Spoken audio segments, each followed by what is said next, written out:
So your church might be exploring intergenerational ministry, but there's a huge variation in what that might look like. If you're in a rural Anglican church, or a boisterous Pentecostal church, or perhaps a multicultural church in a big city, wrestling with multiple languages and cultures as well as ages. What are the values that define intergenerational ministry? How can you tell if you're making progress or even succeeding? Today, I'm speaking with Chris Barnett, Executive General Manager of Intergen, an Australian organisation committed to resourcing and supporting ministry with children and their families intergenerationally. Chris brings a wealth of experience in intergenerational ministry, a heart for connecting, and a commitment to facilitating learning together.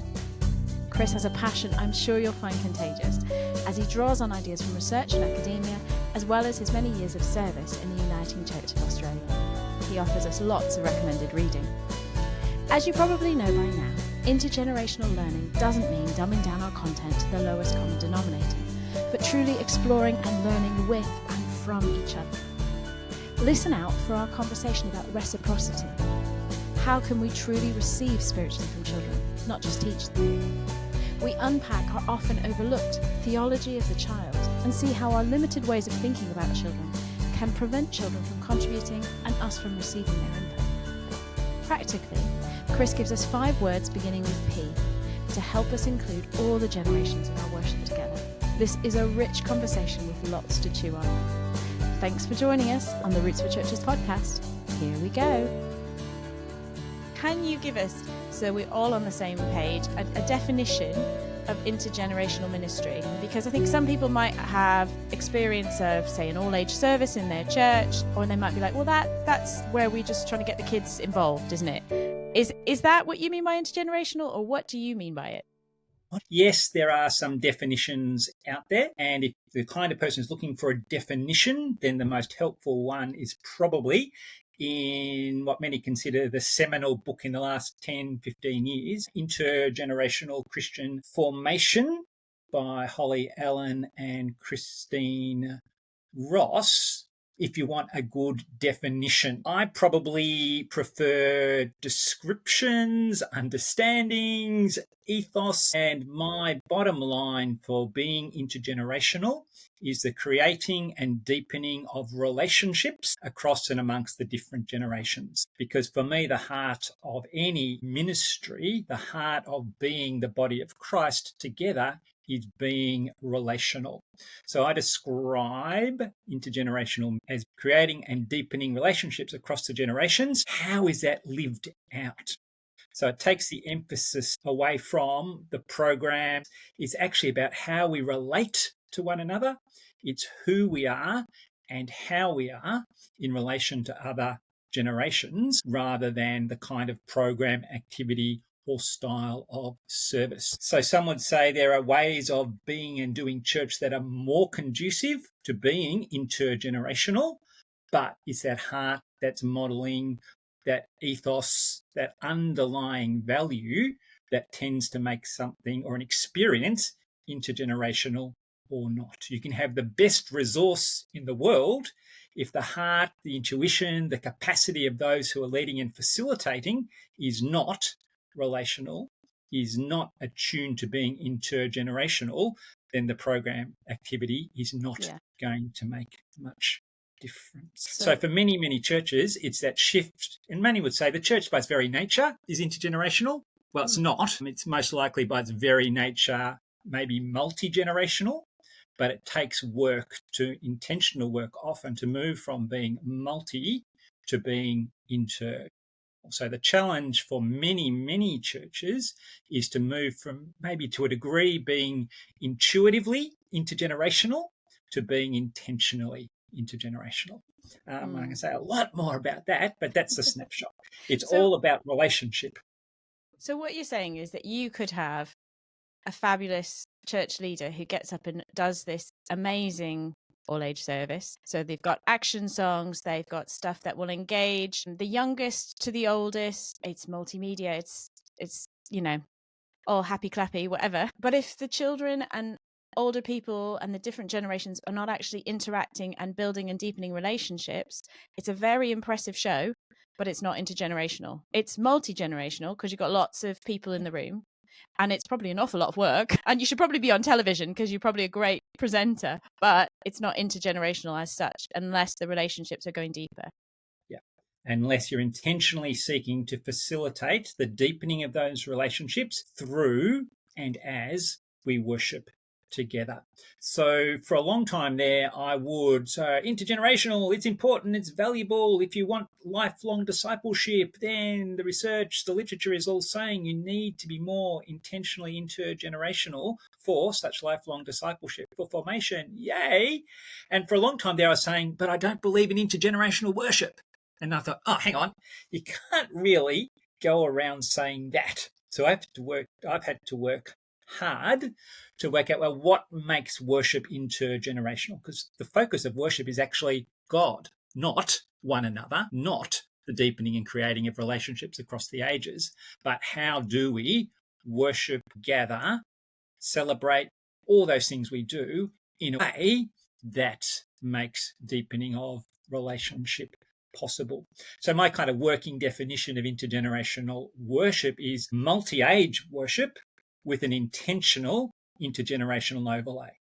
So all those things you've talked about that I think should be part of worship anyway, for a whole stack of reasons, no matter what the age of people present are. It's multi-sensory, multi-ability, multi-intelligence, multi-whatever, with an eye for how do you make those things intergenerational?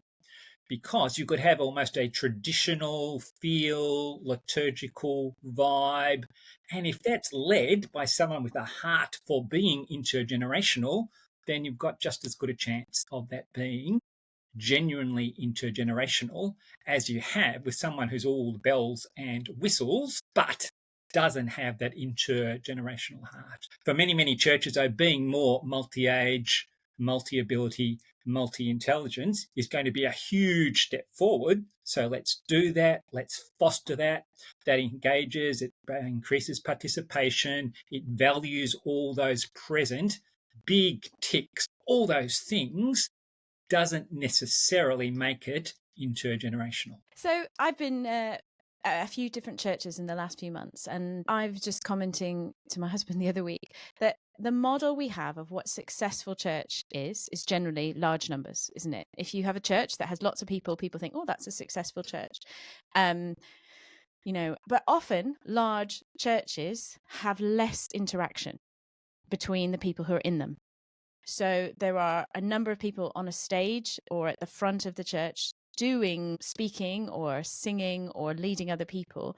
And it can be amazing and impressive, and the speaking can be fabulous and the worship can be excellent. And there may well be children in the room. But what does success look like?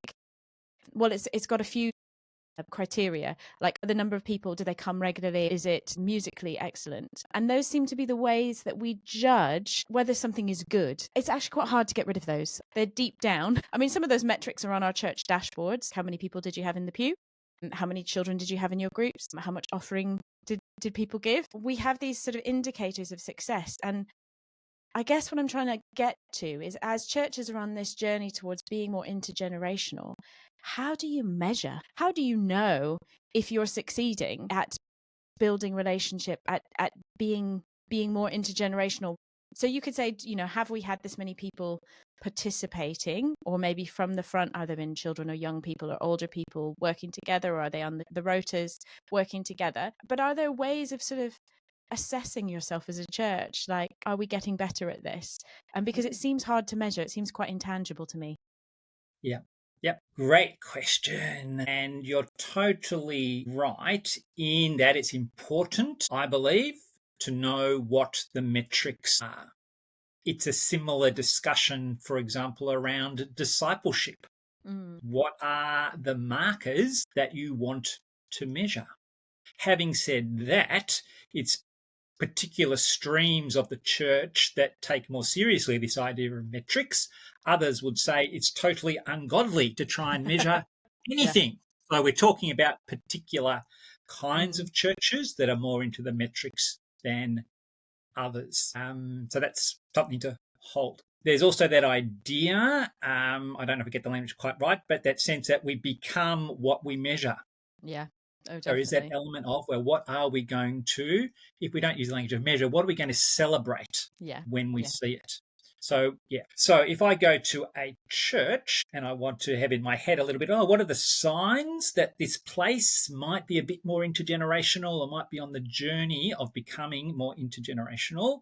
What are the things that I would look for? I would probably look for things like, well, what is the mix of age demographic that is in the pews, so to speak, but up the front, so to speak? Again, that's making an assumption about platform kind of churches, because Yeah. if you're in the round, it's a whole different thing. But you look at whatever the tradition is, the way leadership is happening, where's the diversity of age in what you see? We hear a lot of that language these days of you can't be what you can't see. So, how does the person in the pew get to see intergenerationality being modelled up the front in terms of that kind of diversity? At this point in any conversation, we have to acknowledge quite appropriately when we're talking about age, we're only talking about one form of diversity in the life of the church. So we're not making an idol out of being intergenerational in the same way there's a danger of making children into some kind of idol. Yeah. So we're just intentionally focusing on intergenerational as one thing at this moment in this conversation. We could be talking about other areas as well. I just feel like I'm covering myself there, but no, it's true. I mean, we so need the true. diversity in ethnicity, in culture, in disability, in neurodiversity. It's all of it. And we've done podcasts on all of these topics. How do we enable, value, create belonging and thriving for all of these groups? Because church kind of defaults to, I don't know, white, middle-aged, neurotypical people who lead and who do the male things. as well. Yeah. Private school educated. Tick, tick, tick, tick. And sorry. Leave my privilege at the door. Really hard to do. It's hard to do, isn't it? Yeah. Where was I? What I was going to say. But when we do focus on being any one of these things more intentionally, for example, intergenerational, my view is because the principles that underlie being intergenerational are similar but different to those that underlie being more, for example, intentionally intercultural, then my sense is if we can get better at being intergenerational at that principle kind of level, it actually helps us develop some of the skills that we need to be more intentionally intercultural. So foundational to being intergenerational, then the big three are mutuality. We're all in this together. There's no us and them.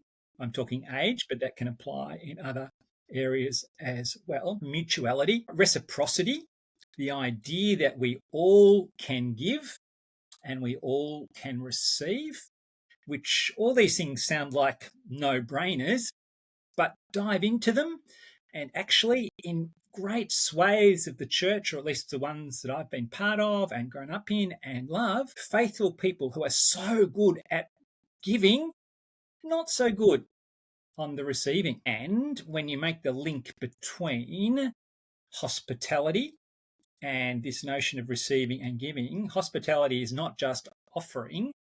If we really want to show that we respect and honor the other, then it's important that we receive what they want to offer to us. And so often, and this is sometimes in children's ministry, we have a whole history of wanting to give from a beautiful heart to children, and we're not that good at receiving anything back. So when it comes to being intergenerational and this idea of reciprocity, it's that sense that every generation has something to offer. Every generation can be blessed by receiving what the other generations have to offer. So when we're talking about being intergenerational, being about mutuality, we're all in this together. Reciprocity, we all give, we all receive, and equality. In the eyes of God, we are all equal. There's no distinction theologically determined by age. Now, this is the point where I normally then have to do the little caveat. There's not just a caveat, it's important to say. In different cultures, these things will look different. Yeah. So for my Aussie, Western influenced culture, this idea of equality is very, very strong and basing, of Of course, it's a God thing. So in more hierarchical cultures, then the notion of equality is something that needs to be nuanced carefully when it comes to not just intergenerational, but an understanding of how we relate interculturally as well. This idea of equality, there's also debate in some circles. Is it equality or is it equity that's important? Okay. So equity becomes about fairness, about justice, about advocacy.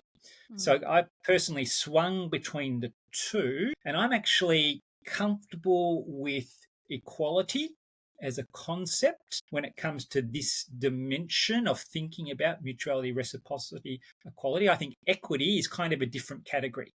It's important, and there'll be times when we need to advocate for one generation, because it might be a generation within the life of the church that is being marginalized. And I think this was Lucy Moore in her all-age worship book makes the point that it's often the very young and the very old that are marginalized in the life of the church. So yes, there's an argument for advocacy. We need to work to make the church a fairer place, but that is important, but slightly different to being intergenerational and these markers of mutuality, reciprocity, and equality. So that kind of foundation, though, yes, it's intergenerational, but if we get better at those three things, then potentially we get better at all those other dimensions of actually being more inclusive, more welcoming, more genuinely the body of Christ that we are called to be. One of the contributions one of the things that have happened over these last 5-10 years has been from the field of intercultural studies and intercultural ministry, taking some of those concepts, adapting them to some of the language that's been used around intergenerational ministry. So it's worthwhile noting that it was particularly, I first came across it from the United Church of Canada, the idea and the way they defined the difference between monocultural, multicultural, cross-cultural, and intercultural. And so that kind of idea has been adapted in many places as a helpful, not the only, it's contested, it's critiqued, but a helpful way to think of and understand, well, monogenerational might look a bit like this, multi-generational looks a bit like this, cross-generational brings this dimension, and intergenerational can be thought of like this. And it's not one of those things you want to get lost in the weeds about, but I think they're helpful ideas at the very least to help people get a sense of where they predominantly are as a community and maybe where they want to intentionally move to. So if in fact a church is functioning in actually a mono-generational mode, then it's probably a bit of a stretch to jump to being intergenerational. They might need to actually get better at being multi, actually recognizing and acknowledging there are, in fact, other generations present, just not being noticed. Or if they're doing a great job of being multi-generational and they want to move to being intergenerational, maybe they need to just get a bit of more of that cross stuff happening first, rather than trying to expect people to leap from, hey, we thought this was the best way to be church, and you're telling us to get to here? That's too far. Maybe there's a bit of a journey. I'm saying a lot of caveats here, but the caveat there, some people might talk to that as a path to go along or a ladder to climb. The reality is there'll be a mix of those things happening in most churches at most times. And if we go back to the idea of is actually relational, is the main marker, you will have different relationships with different people that operate. It might be a bit mono, it might be a bit multi, it might be a bit cross, it might be genuinely inter, but you've got all these different dynamics happening at the same time. As a church leadership, if you want to be more intergenerational, then how do you intentionally foster and nurture those intergenerational dimensions so it becomes more the dominant culture, the dominant ethos? Like, this is the way we aspire to do things here. These other bits are okay, and there's a time and a place. No one's saying never ever talk to someone from your own generation. That would be crazy. No one's saying throw out the baby with the bathwater, and there's never any reason why you should be together with your own age cohort. This is a mixed economy. That's a great UK term, mixed economy. But what are the things that you want to foster? So early on, when I first began speaking about this, trying to think about this, my question would be, what is your default position? What do you see as the normal way you might be doing church? Is your default into more intergenerational? But of course, sometimes we do stuff generationally. Or is your default position we do stuff generationally and sometimes we do stuff all together? And so a sign of a more intergenerational culture would be a church where its kind of default is we do stuff together mostly. That's what we see as normal. That's what we aspire to. But of course, we do stuff with our age groups in a way. And then the challenge becomes, and some churches, you talked earlier on about, often it's larger churches who think everything's going swimmingly. Might be today.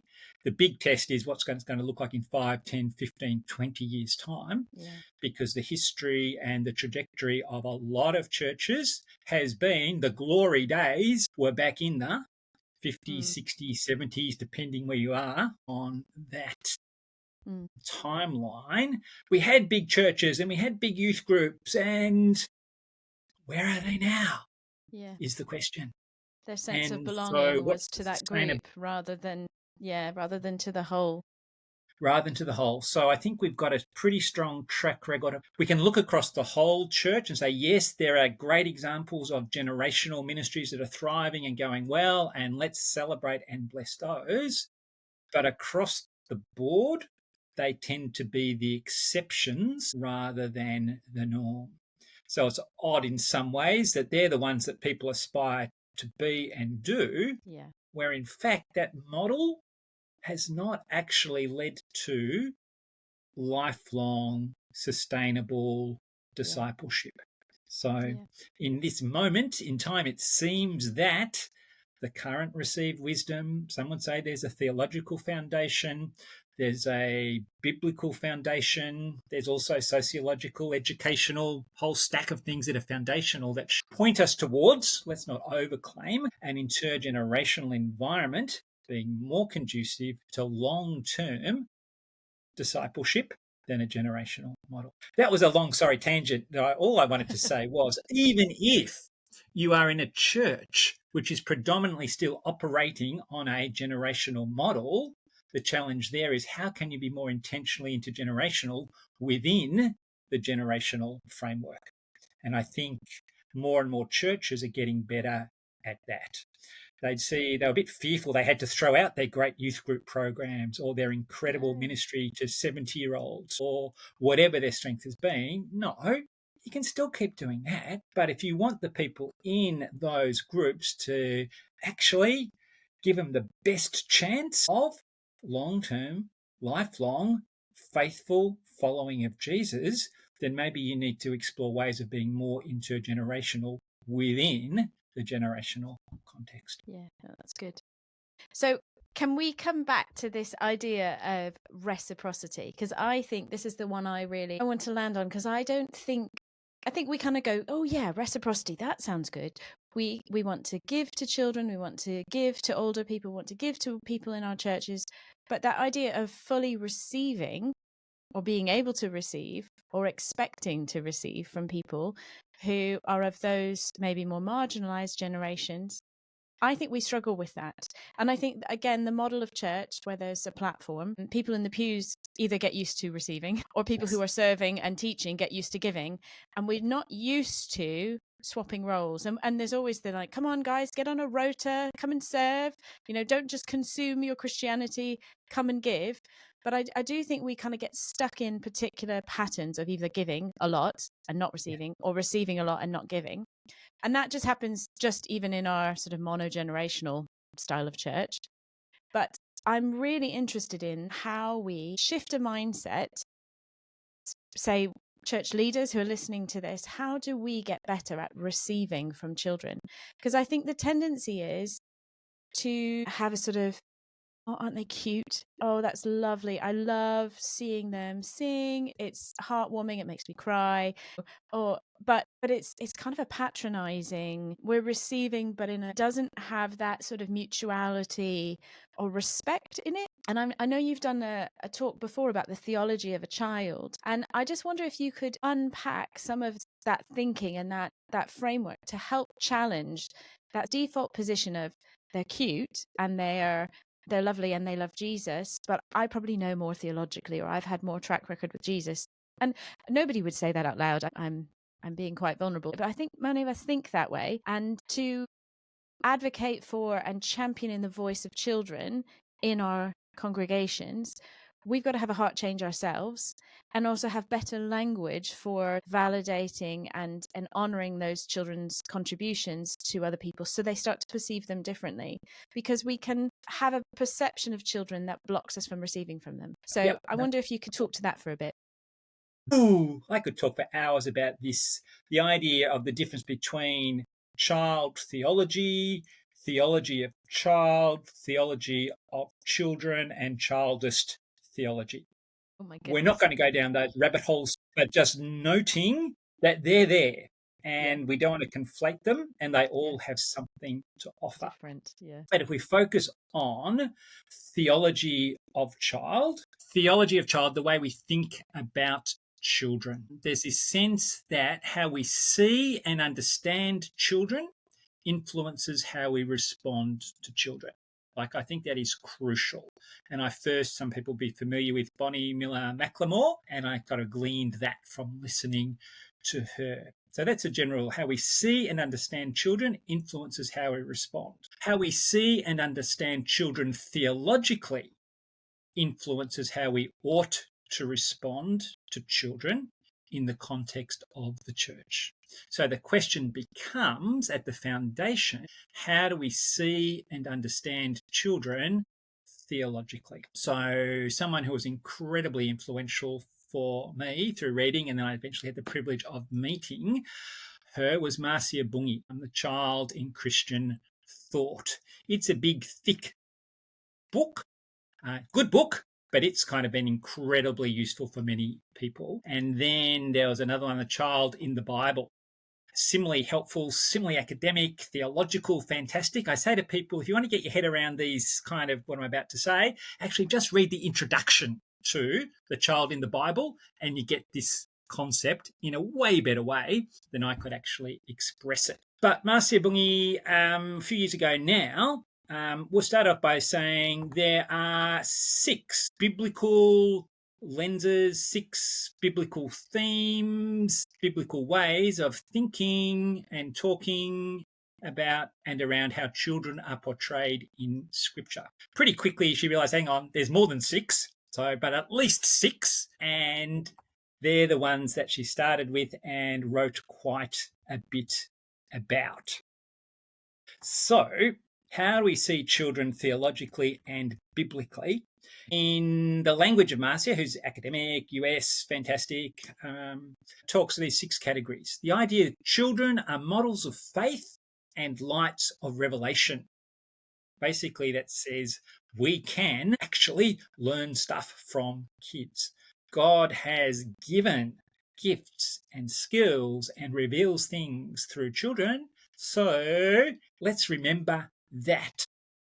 The idea that children are often in the child, the widow, the foreigner, they're the neediest of the marginalised.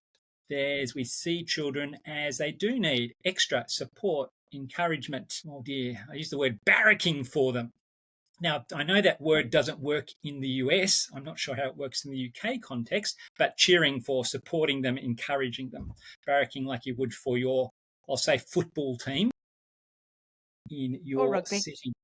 Or rugby, yes. Oh, those codes. Anyway, by the way, models of faith and lights of revelation, neediest to the marginalised, fully human bearers of the imago Dei.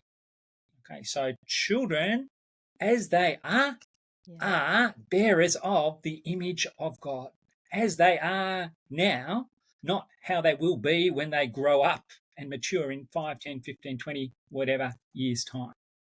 They are gifts from the hand of God. They're developing beings in need of instruction there. And this is, some traditions find this one a bit uncomfortable, but Marcia and others would argue it is there in Scripture, bearers of sinful nature and moral agents. So we can get into arguments about when they start having moral responsibility, but in terms of bearers of sinfulness as being born into a world that is contorted. That's an interesting word. However we understand sin and children, that's the environment that they are at the very least born into, and then has an incredible influence. And that's a whole other area, but not today.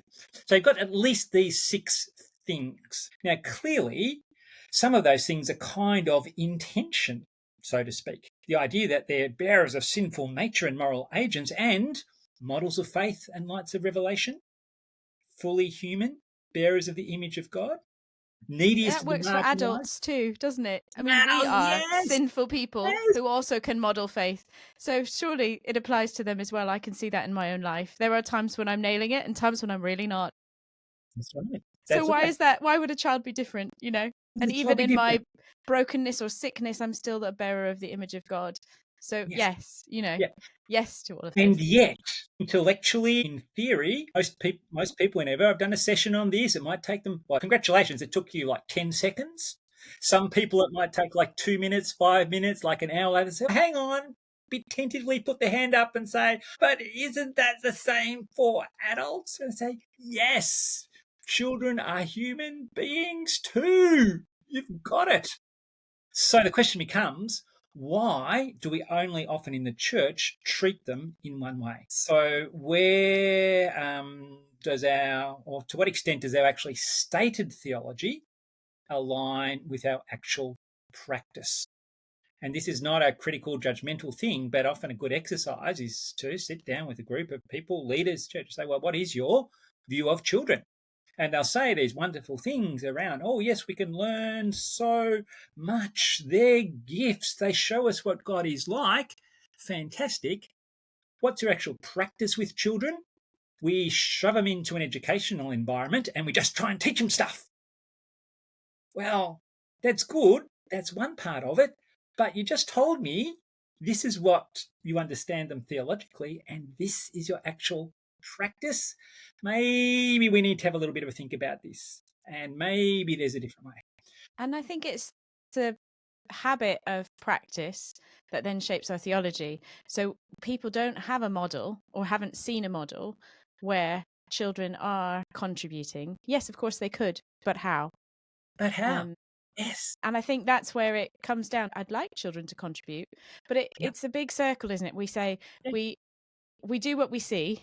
You know, we can't do it unless we see it. But if we can't see it, then we can't do it. So we get a bit stuck in that we replicate the same model that we've got. So, how do we get out of this, Chris? How do we get out of it? I think it's important to at least have this kind of starting conversation, actually surface what actually is your theology of child, which are the bits that you're currently say are important to you as a church. Fantastic. How are you going with those? Okay, what's the next step you could take to become a bit more like what you say you want to be? What's your practice at the moment? What's it reflecting? Okay, well, tick, you're doing a great job of seeing children as developing beings in need of instruction. Okay, if we're going to take seriously that children are the neediest of the marginalised, how are we actually going to build into our church life actions, activities that start to address issues of marginalisation of children, not just in our own church, but in our local communities, in the wider world? How do we actually up our actual action? And I mean, ask that kind of question. I'm sure there are different things, different countries, but I think Tier Fund, that's a UK thing as well as an Australian thing. Compassion International, you can still teach Sunday school, still take seriously kids need instruction. But as you do that, how do you actually advocate and address that marginalisation issue? If you take seriously that children could be, in Marcia language, models of faith and lights of revelation, how are you providing opportunity for kids to actually engage with different adults, different parts of the church for that revelation to be revealed, for that light to actually shine. That's going to look different in different contexts, what happens. And so part of the master your thinking, where this starts to have power, it says to actually emphasize one to the neglect of the others is actually not healthy ministry. The idea that you need to have these things operating together and recognizing the tension, but in doing so, you get a more full-orbed, if that's the way of talking about it, expression of ministry, life, engagement. And it's important to be on the same page. I remember early on I was working before my Uniting Church days for Scripture Union, which I know is in the UK as well. And I was invited to go and spend some time with the Sunday school team who couldn't decide on what curriculum to use. They just couldn't decide. They said, "Can you help us do that?" I said, "Sure. How are we going to approach this?" Well, I didn't say, "Well, I want to check your theology," but I had a little exercise. I said, "Well, look, there are different views around children theologically. One end of the spectrum is that they are born sinful, they're born into a world of sin, so your job is to actually get them over the line and into a saving relationship with Jesus." That's kind of one extreme in the life of the church. The other extreme might be they are born, they're good, wonderful, and our job is to nurture them and honor them, and there's a nuance there. Maybe the world will eventually, but basically good. So they're the extremes. Where are you on that continuum in your understanding of children? And with this particular group of people, totally non-judgmental for me, half the group went one way, half the group went the other way. Like I say, actually, I think that's your problem when it comes to curriculum. You all have a great love and heart for children, but you're not on the same page here. So, of course, you can't find a curriculum that's going to work for all of you. So this idea of surfacing a theology as a starting point to know where people are, maybe appropriately, exposing to some of these different ideas, how we see influences how we respond, how we see theologically ought to influence our practice. What are we currently doing? How does that fit with what we say? And also, we're doing this, we see this as important. What are the steps we can actually take? And I think that's the creative piece of then, once you've gone what you're kind of looking for, you can then work out in your particular context, in your particular tradition, with the particular resources that you have. That's when you discern what the next step might be. I don't know if that's helpful or not, but that's helpful.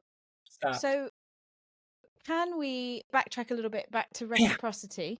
And Yes. I'm just wondering, are there models or ideas or little stories, techniques, practical things that you could suggest as ways to invite children's contribution? Yeah. Sort of churches that have enabled children to really give into people of other generations. Yeah. I'm going to say, back to the very start, first and foremost, it's about relationship. So how do we, often as adults in the privileged power position, make space? There's another UK person, Gareth Crispin, who maybe some listeners will know. He's got a chapter in a book called Intergenerate that talks about accommodation and the idea that we who have the privilege and the power need to step back to make space, to give up some of our privilege and our preference for the sake of other. Sounds like Jesus, really? Some would say that's the whole Philippians chapter 2 thing. Does That's sound the a bit like foundation of it. Jesus. So how do we actually take that seriously, in this case, when it comes to children? We could, again, say it about different cultures, different generations, but we're saying, so what do we need to step back from and allow space for that might make us feel a little bit uncomfortable? Well, why are we here as the people of God? Whose faith as a community are we actually most interested in. If we've been following Jesus for 5, 10, 15, 20 years, we actually survived all the vicissitudes of the life of the church, and we're still people of faith. Maybe there's a bit of resilience there. We can afford to step back to create space for those of any age, but we're talking children here, who might not be in that same space yet. What does it mean to welcome, to accept, to value, even if it means it's not the way I like to do things here, but there's a bigger picture in play. It starts about relationship and actually starts with the adults in the room. So it's our attitude, our demeanour, what's important as we relate to children. So one of the big things I often talk about in the intergenerational space is 5 Ps.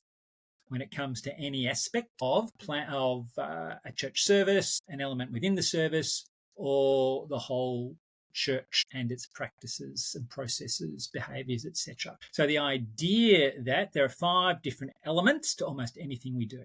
There's a planning phase, there's a preparing phase, there's a presenting phase, there's a participating phase, and there's an appraising phase, the whole feedback and evaluation. So rather than trying to do everything all at once, some of the things I say, well, maybe you can look at the different ways you could be inclusive of children, because so often we just go to the participation piece, and that's important, or even and the it's valuable. presenting, get them up with a There, mic the to do some participation reading or and something. presenting, yeah, you can do something, but what would it mean to include them in some of the planning processes? Who gets to decide what actually happens? Why is it just those people? Can we actually work in that space or in the preparing space? How do we actually listen to the voices of different generations, but hear children in that planning process and the preparing process? And you might be in a church where there's no way known they'll let different ages actually present and be up front. Well, surely you can still get appraising, that feedback evaluation phase. How do we get better at listening to and valuing and taking seriously the voices of children in those spaces? So that's a slightly different angle. Like, yeah, there's 100 different ways we can change the environment, back to that multi-ability, multi-sensory, etc., which we often do to be more inclusive of children. Big tick. But reality, actually, that's helping a greater range of adults as well. Just because you're 6, it doesn't necessarily mean you like colouring stuff in when somebody's talking about interesting things. It doesn't mean when you're 60, you'd much rather colour something in rather than listen to someone who thinks they're saying interesting things. How do we allow for that kind of diversity? So back to that point of being, children, all this stuff, actually children, adults, we're actually more the same, not as different as we think. Well, that's true. So how do we begin to use our language differently in the life of the church? And again, intergenerational anything, how do we actually inadvertently reinforce stuff that we don't want to reinforce? How can we do that better? One of the obvious ones people talk about, well, here we have the colouring in sheets that are available. So it's, hey, we have these things for anybody who finds it helpful to colour as they listen and engage, is very different to here's the colouring sheets for the children, or here's this space for kids at the front of the church. I actually do prefer the front of the church than the back of the church, but I know that can be a bit controversial. Rather than here's a creative space for anybody who wants to engage creatively with this topic that we're talking about today. So language is really crucial. How do we kind of do a bit of an audit of the kind of language that we use? If you're the kind of church that maybe has children in for the first 20 minutes and then you send them to their own learning spaces, okay, that's a model. How do you do that in a way that actually affirms that, hey, this time and space, sometimes it's good to have different ages learning in different modes. So we're going to be learning in this kind of way in here. And there's these other learning spaces that are happening. Off you go. Yeah. Or even heretically, flip it around and say, today, adults, you're going out into those learning spaces, and kids, you're going to stay here just for something different. Yeah. Anyway, We've done it where you do zones. So it's like, in this workshop is going to be writing poetry and based on this Bible passage. Over here, we're going to be doing drumming. Over here is a dance workshop. Over here is a debate. And again, all of those things can happen in different zones and they're not age specific. And we often just say, if you're under this age, take a grown-up that you trust with you. So that it's not, you don't have safeguarding issues, but it allows people to self-select and you get a nice intergenerational mix. And I think there's something as well about how we permission and ask for contributions from children. So we might be saying, as we're praying about this topic, we're going to ask some people to come and pray on the microphone. If you've got something to say and you're a bit timid, bring a friend or an adult with you, and then you've got somebody with them who can help them if they stumble or is there for sort of, but there's other people who might not want to walk to the front of the church by themselves. It doesn't matter whether they're a child or an adult. And so it is that sort of permissioning, equipping. But some churches would be horrified by that idea. You lose control. Who might say something on a microphone? But control, really? Adults want to be in control? I've never been in a church like that. Oh, I need to come to Australia then. Yeah, upside down. No stereotypes here. Yes. So how do you do that? And how do you empower and how do you intentionally make it easier for? Again, we can talk in terms of age or those that are less comfortable, because there are children that have been part of the church forever and this is just the way they do things. They might be perfectly happy to get up and talk. You've actually got someone who's new to the church who is the one you need to find way. So again, someone say we get better at dealing, accommodating, serving, blessing, engaging, including those at the margins that we do have, then hopefully the kinds of practices that we start to implement and affirm will be beneficial for others that might be on the margin for different kinds of reasons. One thing just to go back to, it's great you have the different, not you personally, but when churches do the different zones. One of the other little tweaks, often we'll have and if you want to sit and listen, that's fine. This is the space for here. Often churches will do that in the space where people normally naturally are. So I'm all for, if you're going to give that, if you want someone to just talk at you for 20 minutes, that's fine, but it's going to be happening over in this space. So you actually disrupt the power of the architecture. The norm, The norm, to do that. So people need to make a choice. So many practical things that can happen. Another one of the themes that I often talk about in the intergenerational space that apply here too is the idea of noticing, naming, and nurturing. So the idea that if there's a particular behavior or practice you want to foster and encourage in the life of the church, then as a leader, it's really important, and as a leadership, to actually notice that where it's already happening, actually name it in a pastorally appropriate way so other people get to see that it's happening, and that's a little bit of naming if it's something you're aiming for, then to celebrate it and then to nurture it. How do you actually affirm it so there's going to be more of that happening? So that can be, something that happens up the front. It can be happening something that's planned and then comes to fruition, and you can affirm the people that are involved in planning it. It might be conversations or interactions that happen over I'm going to use the morning tea time. I think in the US it's coffee and cookies. I'm not quite sure what the approved UK term is. Tea and biscuits. Tea and biscuits. Oh, the old T and B. No, that sounds like, no, I won't go there. Tea and biscuits. There we go. Don't get me started on. So tell me about tea and biscuits. Does that mean there's no cordial? There's no water? What are those? Do you know, you're right. There often is cordial or orange juice, but it doesn't get named, does it? Maybe it should just be called refreshments. I'm sure most churches are a bit more. There's often a coffee rota as well. So some churches are more coffee churches than tea churches. Usually you get a whole selection, but it's abbreviated. Yeah. So coffee and cordial time. Now, obviously, some people would say, we're not going to give cordial to the kids. They'll be off the wall. Okay, I get that. But a healthy alternative to tea and coffee that is child suitable, even to name that, says something about your church. To people that might be visiting, said, oh, actually they are being inclusive or taking children seriously. They're not just talking about coffee, not just talking about tea.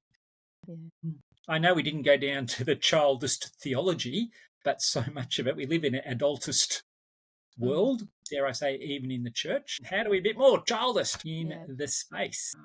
There. I know I can get accused of not being practical enough, too much talking about principles. What could be more practical than what we serve as beverages when we gather as the church? The way we talk about that can be a microcosm of actually what's going on. So that takes us back to language. But that idea of noticing, naming, and nurturing is really good. Different ways of including kids. But again, I normally talk about this in the intergenerational space.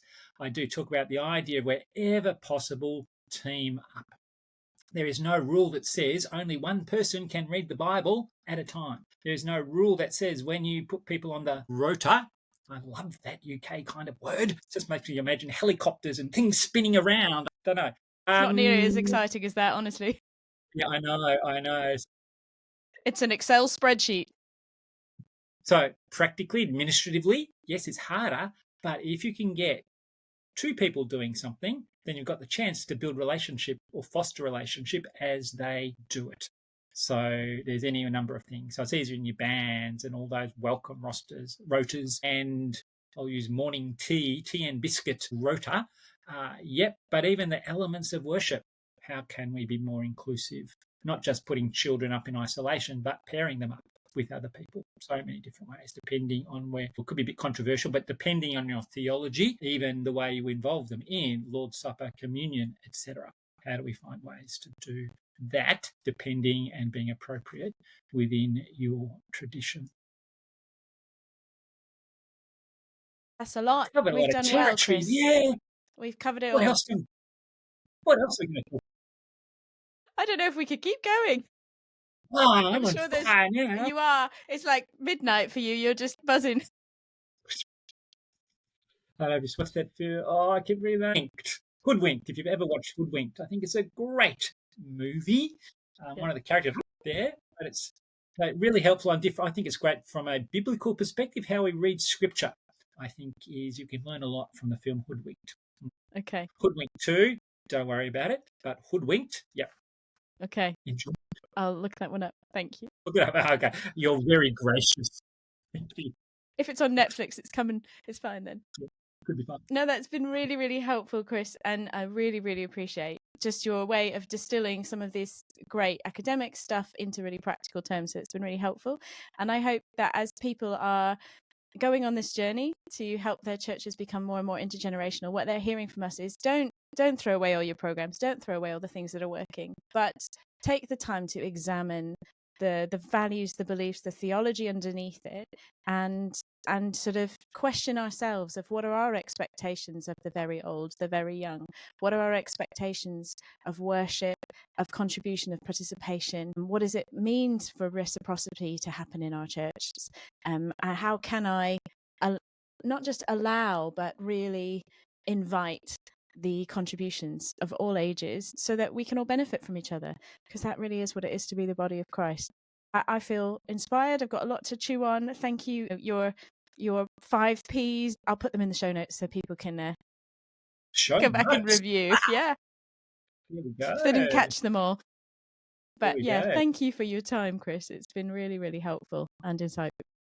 Thank you. I'm grateful for the opportunity to have the conversation. It makes me think as well. Yes. So, yeah. How can people find more of your resources? Can they keep in touch with you? Is there a website you want to tell us about? Or if you've got Australian listeners listening to us, where should they head to get more content? No, Australia got global. Well, in the little bio that I sent you, I'm not renowned for creating stuff. I'm more a bit of a curator and a distributor of great things. For example, that Roots does put out there and many other good organisations. So I did think about this beforehand, and wealth of information out there that is good and fantastic. Probably mention 2 sites in particular. One is, because I'm paid to say this, the Intergen. That's where we put up weekly resources. They're designed so that we hope they give you a head start in being intergenerational. If you have that multi-mindset, then it helps you do that. It's still going to depend on the way you actually utilize the material, but it starts from that multi-age, multi-ability perspective. But there's other stuff that we do. And one of the little things I did was a project for the whole denomination across the country with a team of other fantastic people. So if people just Google Uniting Church Intergenerational, that's the easiest way, and you'll land most likely in a spot that will give you a whole swathe of resources. The ones I'm most excited about to get good feedback, there's a series of intergenerational papers, which was again generated by another group of people in Australia with a heart and passion for intergenerational. They're mainly no more than a double-sided, but cover at this point about a dozen different elements of becoming more intergenerational. And one of them is, and here's 12 books that can help you. And another one of them is, here's a dozen websites. So rather than listing off all the different websites and all the different books, the intergenerational papers from the Uniting Church intergenerational material is a good starting point for anybody interested in becoming more intentionally intergenerational. That's helpful, thank you. There is such a wealth of resource and research happening out there, and we just want to help people find it and chew on it. Thank you for helping us explore this today, and appreciate your time, Chris. Pleasure. Season 2 of the Roots for Churches podcast is a collaboration with Intergenerate UK. Head to intergenerateuk.org for resources, webinars and ways to network with others on the Intergen journey across the UK. Roots for Churches has been publishing resources for intergenerational ministry for over 23 years, with a weekly Intergen outline for every week of the year. Head to rootsforchurches.com and take out a free 4-week trial, as well as weekly and seasonal resources to find podcasts, videos, and articles about different elements of intergenerational ministry. If you enjoyed this podcast, please share it with a friend and subscribe so you don't miss the rest of the series. Together, we can grow.